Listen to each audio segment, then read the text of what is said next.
Hola amigos, soy Irene Robledo Strauss y ha llegado el momento de recuperar la memoria. Hoy vamos a hablar de una serie de hechos que se conocen, pero que verdaderamente son un misterio. ¿Por qué? Porque no tienen una explicación, porque son cosas que no se saben cómo ocurrieron o por qué ocurrieron. A pesar de que hay unas hipótesis, a pesar de que hay personas que hablan de eso como cosa cierta. Y uno se pone a ver y no.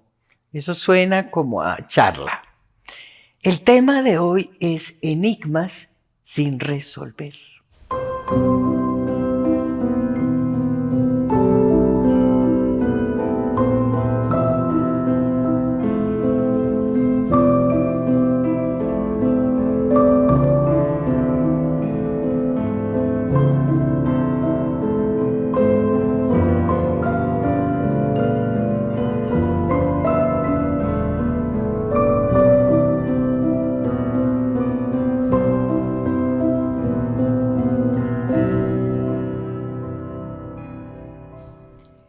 Y como les decía, son hechos evidentes. Pero ¿qué pasa? Hechos que no tienen explicación. Cosas que ocurren que son archivadas, que son ignoradas, que entran dentro del campo de la negación. ¿Por qué? Porque se vuelven un problema sin resolver. El Triángulo de las Bermudas. Las explicaciones, queridos amigos, son verdaderamente más absurdas que las mismas desapariciones.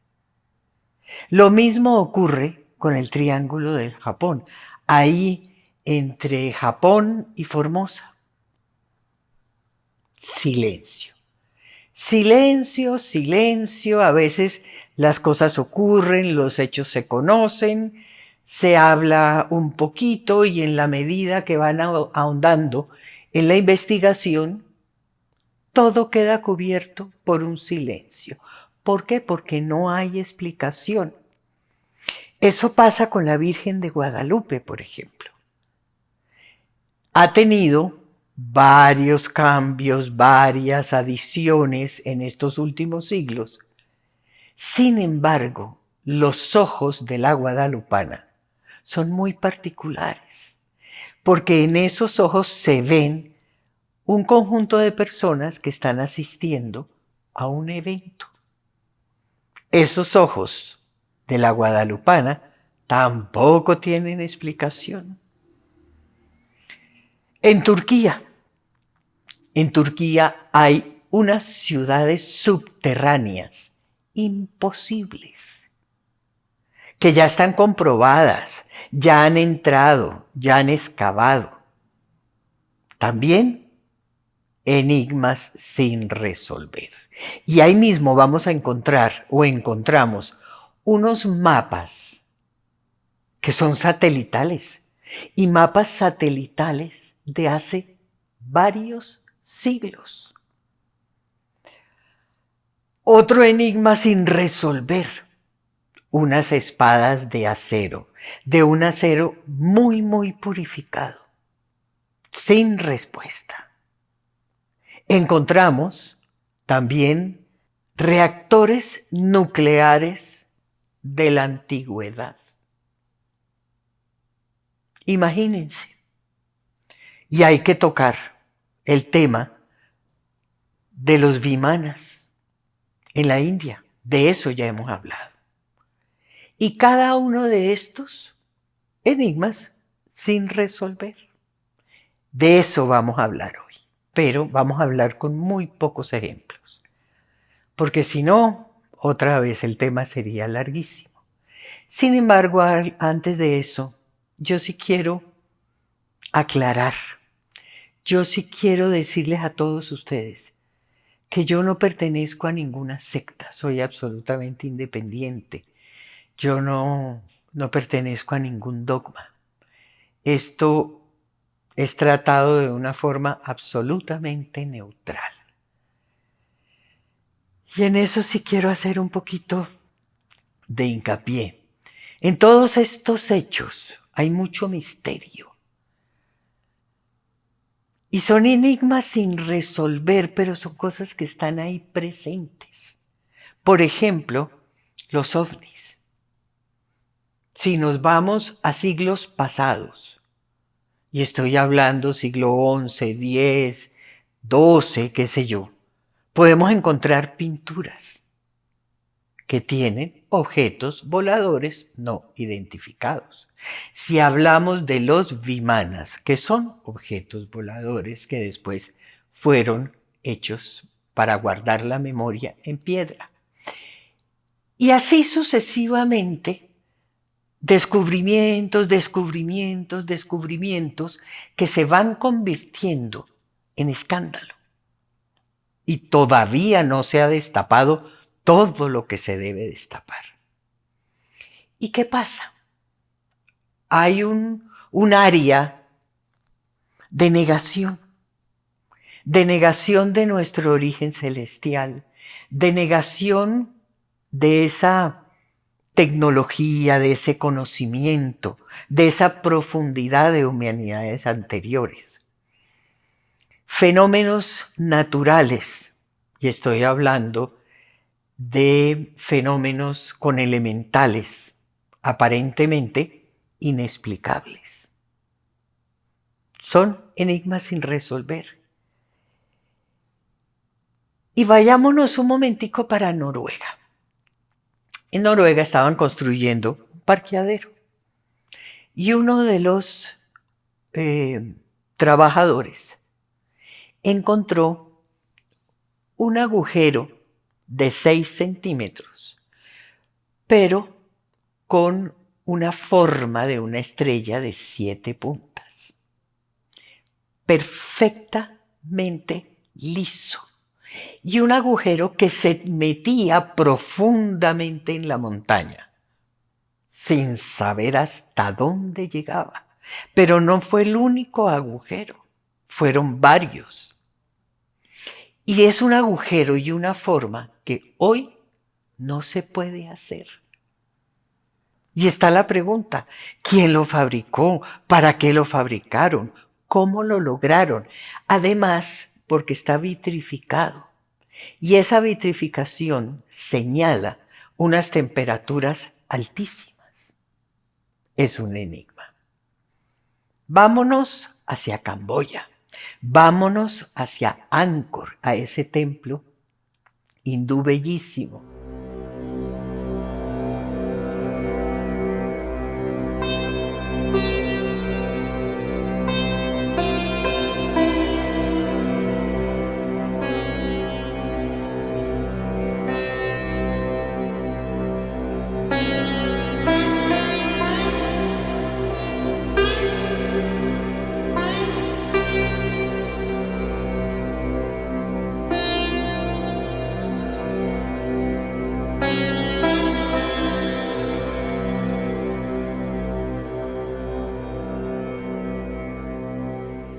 Ese templo se dice que es del siglo XII, aunque es muchísimo más viejo.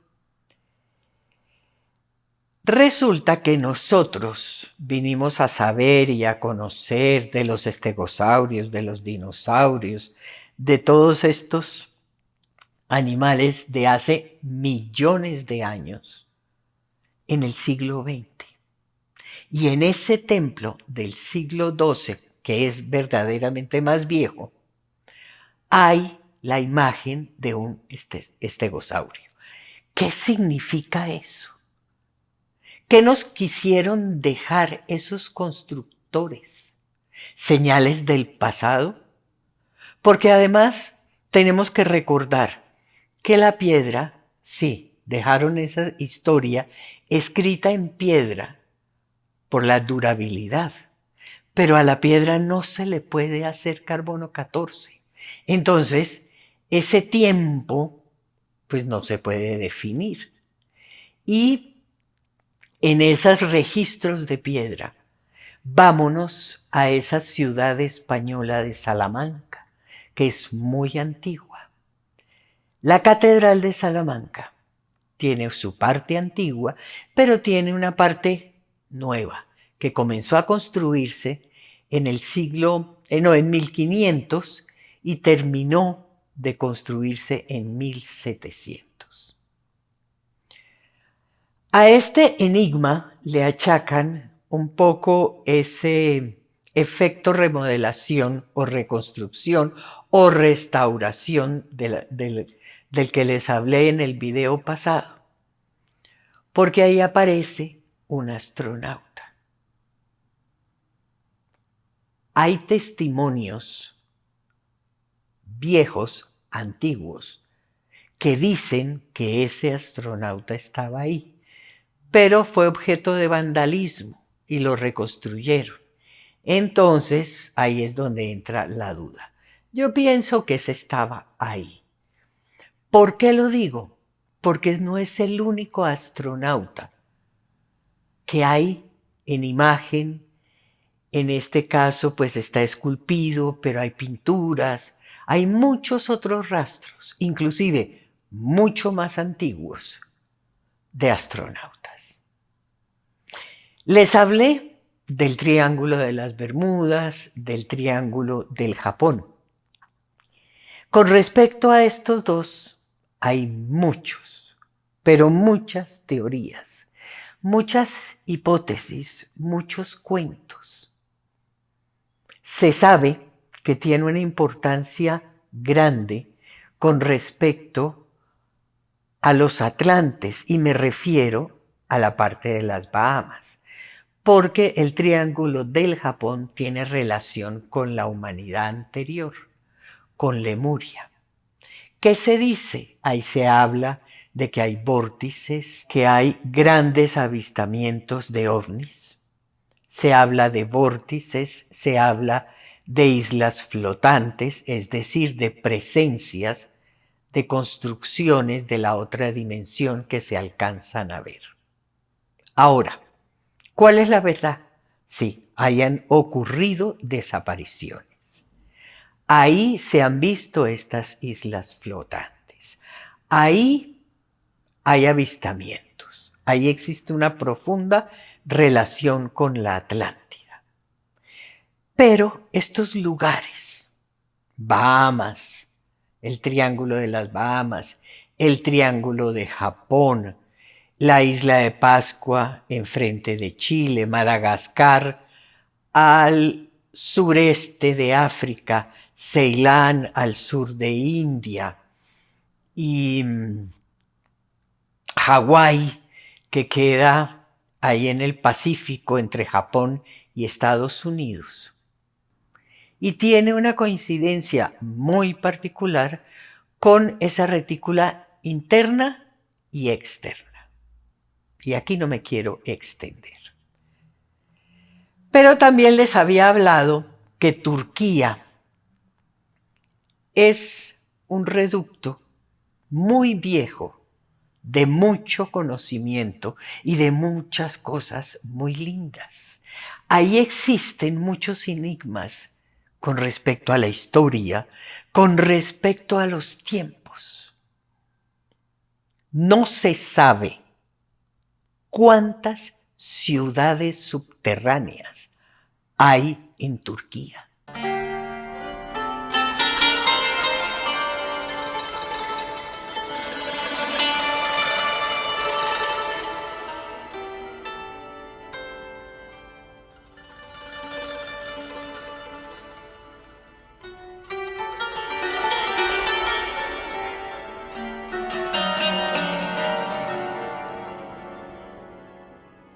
Nadie sabe cuándo fueron construidas. Hay un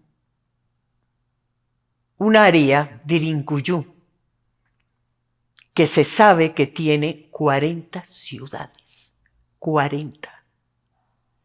Han recorrido túneles que ya los han medido de 8 kilómetros de largo. Hay fotos, ya han entrado. Es una cosa asombrosa ver la tecnología. Esa piedra manejada como si fuera verdaderamente plastilina. Además, se sabe que hay una profundidad como de 10 a 50 pisos. Y cuando hablamos de 10 a 50 pisos, tenemos que meter muchísimos más metros que los que podemos poner ahora con un edificio nuestro. ¿Por qué? Porque las placas eran mucho más gruesas, mucho más grandes. ¿Cómo era posible? ¿Para quién? ¿Quién lo hacía? ¿Con qué tecnología? Construir estas cosas largas, impresionantes, que se supone, por ejemplo, que estos túneles, porque hay salones, porque hay establos, porque hay toda clase de construcciones conectadas. Y se sabe y se piensa que conecta con otras ciudades. Y no solamente en Turquía, sino ahí en la vecindad, en Irán, en Irak, en Siria, en Georgia. Todas estas construcciones sin explicación, sin explicación. Y aquí no se ha dicho todo. Falta mucho, mucho por descubrir. Obviamente que estoy refiriéndome todo el tiempo a ciudades subterráneas. Subterráneas. Estamos hablando con salones, con acueductos, con establos, con todo. Conectados, ciudades subterráneas. Seguimos en Turquía. ¿Por qué? En Turquía existió un palacio en la época de los otomanos, un palacio bellísimo, Topkapi. Hoy en día Topkapi es un museo. Y a comienzos del siglo pasado, 1920-30, entraron unos eruditos, unas personas expertas a este palacio a recoger todo lo que había, a clasificarlo, a ordenarlo. Y ahí se encontró ese mapa de Piris Rey. Uno, el mapa de Piris Rey, pero encontraron otros mapas, entre ellos los mapas de Colón. Y eso se sabe. Ahora, aquí hay una cosa importante, muy importante. Es que estos mapas son mapas satelitales, porque se ve el borde de los continentes perfectos, con datos muy curiosos. Entonces, ¿quién vio la Tierra desde arriba? Estamos hablando de mapas fechados de 1500. Y el mismo Piris Rey decía que ese mapa de él era la copia de la copia de la copia. Mapas satelitales impresionantes. Y en este museo a veces los muestran, a veces los guardan. Vale la pena verlos. Son bellísimos y son que llaman profundamente la atención. Porque vuelvo, uno tiene que hacerse la pregunta, ¿quién vio la Tierra desde arriba? Porque son mapas imposibles, son mapas satelitales y son unas joyas. Otro evento, otro hecho, otro enigma sin resolver. Nos tenemos que ir para Siberia, nos tenemos que ir para Tunguska. Ahí ocurrió, también a comienzos del siglo pasado, una explosión. Una enorme explosión que arrasó con 80 millones de árboles. Fueron también afectados 2000 kilómetros de bosque. Dijeron, dentro de todas esas teorías que a veces las personas lo aseguran de una manera perdónenme, irracional. ¿Por qué? Que fue un meteorito, pero no hay cráter, no hay huella. Hay referencia, hay testimonios de personas que habitaban en ese momento Siberia, que lógicamente era un número menor del que puede haber hoy, que hablaron, que vieron una luz muy grande, que fue un vórtice, que se veía como una puerta, como un espacio abierto con una lente. Entonces, y que además también mencionaron, ahora me estoy acordando de eso, que esto ocurrió como en tandas. Entonces, la caída de un meteorito, pues lógicamente no ocurre en tandas.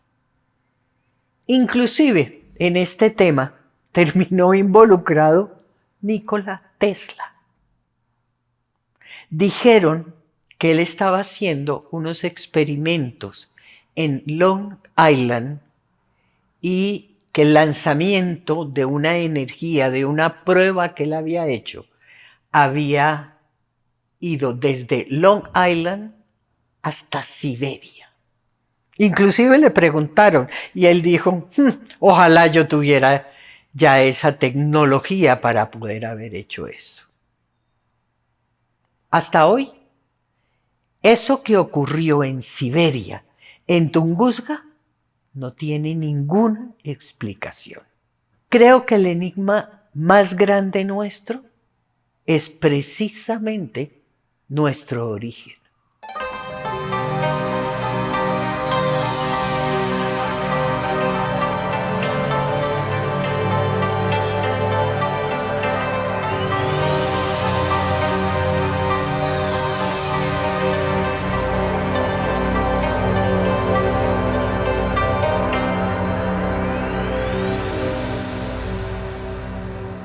Teorías y teorías y teorías, pero nada cierto hasta hoy no hay.